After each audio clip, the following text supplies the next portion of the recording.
just thought it might be a really good idea to try and touch base with you, because we've been a bit quiet, although things have been progressing really well in the background. So, you know, I wanted to touch base with everybody and just reassure you all that we are around still, and that we are proceeding with all the plans that we had last year, even though they might have slightly been delayed with everything that's been going on.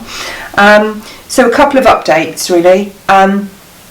The office in Lymington is now, we have one little room where we've squeezed everything into that is going to be a storage site until we've built the log cabin that's coming.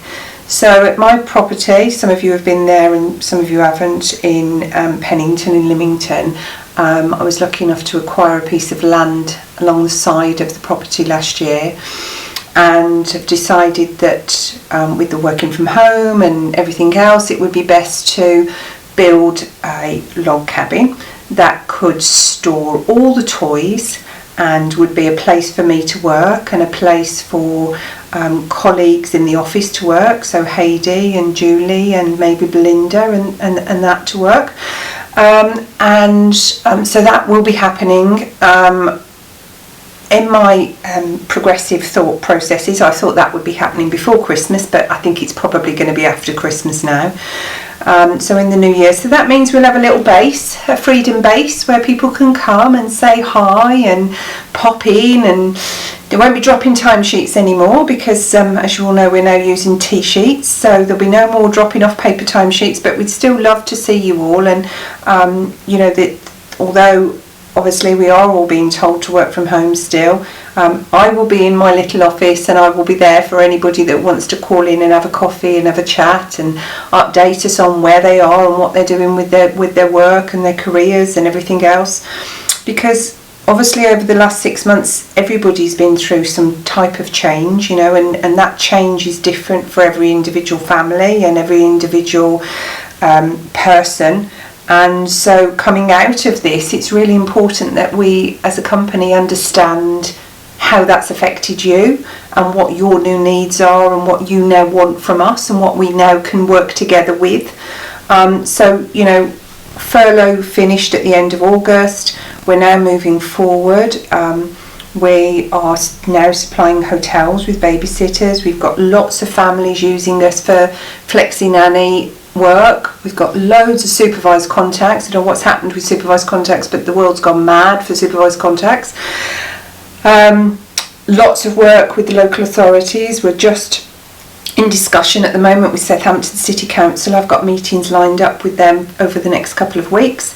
So things are really exciting. The business is growing. The business is almost back to where it was prior to COVID from a point of view of the financial side of things, which is really quite amazing considering in March we lost half our business overnight.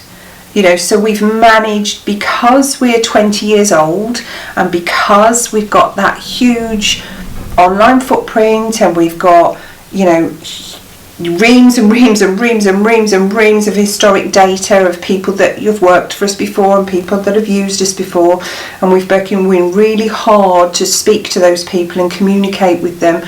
We are, it's paying off and we're getting there, and we are, I am, and us as a business are really confident that the future's bright for Freedom and that we're going in the right direction.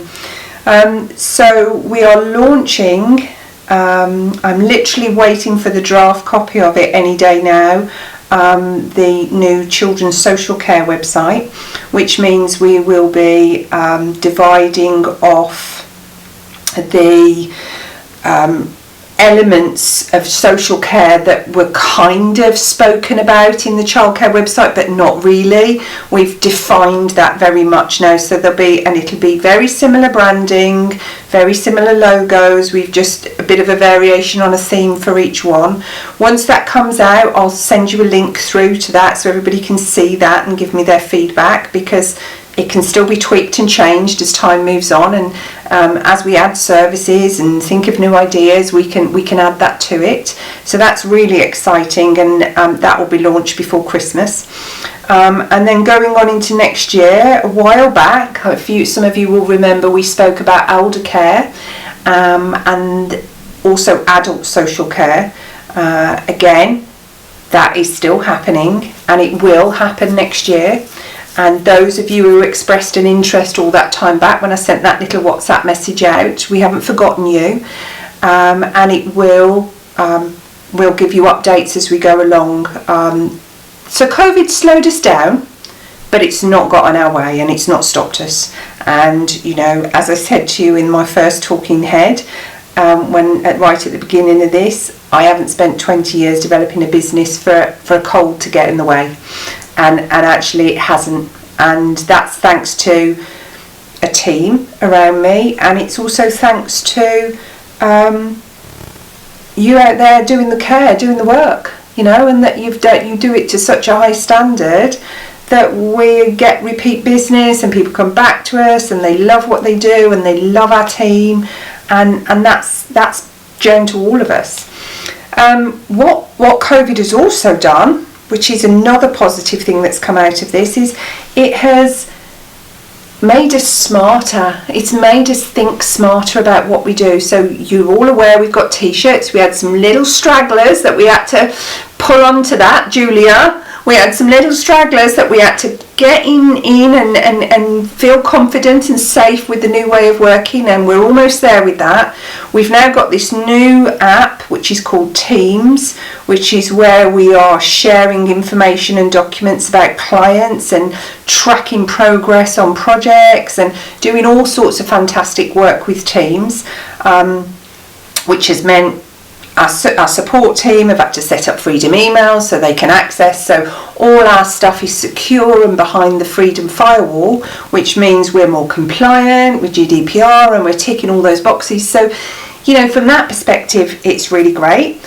We've managed to adopt new phone software, which means very cleverly I can be out and about with my mobile, and the office line rings and it rings on my mobile, and when I ring out from my mobile it tells that person I'm ringing them from a landline. So it's all very clever, and the staff that are all working remotely are all connected to that. So, you know, we've got this connectivity that we didn't have when we first started down this journey that we now have. And you know, the future's really exciting, and I really feel that we've come out of this a smarter, more robust, more diverse business, you know, and that you can't ask for any more than that. So, you know, just wanted to touch base to reassure everybody we're still singing and dancing, and we're not going anywhere anytime soon. And although the offices are closed down in Lymington, that is just a shell. You know, this business is alive and kicking, and you'll see. I'll put updates on the WhatsApp threads of the log cabin being built, so you can see that happen in real time over the next few months. And yeah, just want to say thank you to you all for being there and being supportive and bearing with us over the next, you know, over the last 6 months. It doesn't feel like it's been 6 months. It feels like it's gone and we're kind of here and we're kind of out the other side, you know, kind of, okay, did that really happen? I don't think we're out of the woods yet. I think there's still more to come, more lockdowns, more issues, but I think by the spring next year, once we get through the winter, we should be back to the new normal, which for us is a more robust place to be. So yeah, thank you very much, guys.